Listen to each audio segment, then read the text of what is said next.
పూలే ఆశయ సాధన సమితి చైర్మన్ మరియు జాతీయ బీసీ సంక్షేమ సంఘం రాష్ట్ర ప్రచార కార్యదర్శి గురుమూర్తి ఆధ్వర్యంలో బీసీ వసతి గృహాలను సందర్శించి వసతి సౌకర్యాలను పరిశీలించారు. ఈ సందర్భంగా గురుమూర్తి మాట్లాడుతూ హాస్టల్లోని 5 రూమ్లు స్లాబులు పెచ్చులూడి పడిపోయి ప్రమాద పరిస్థితుల్లో ఉండటం, అలాగే మరియు బాత్రూంలు లెట్రిన్లు పనిచేయని పరిస్థితుల్లో ఉండటం గమనించి ఆవేదన వ్యక్తం చేశారు. అందరము సందర్శించడం జరిగింది.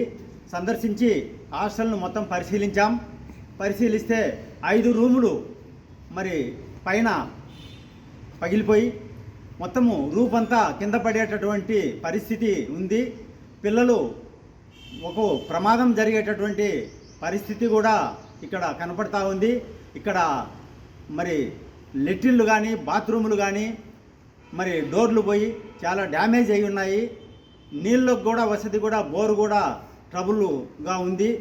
మరి ఇక్కడ ముఖ్యంగా విషయం చెప్పాలంటే ఇదే హాస్టల్లో జరిగిపోయిన రోజుల్లో 300 మందికి పైగా విద్యార్థులు ఉన్నటువంటి హాస్టల్ ఇది. మరి ఈ యొక్క పరిస్థితిని హాస్టల్ వెల్ఫేర్ ఆఫీసరు జిల్లా బీసీ సంక్షేమ శాఖాధికారి గారికి తెలిపినప్పటికీ మరి ఆయన ఎటువంటి చర్యలు తీసుకోకుండా నిర్లక్ష్యంగా ఉండడం అనేది మాకు చాలా బాధాకరమైనటువంటి విషయంగా మేము పరిగణిస్తున్నాం.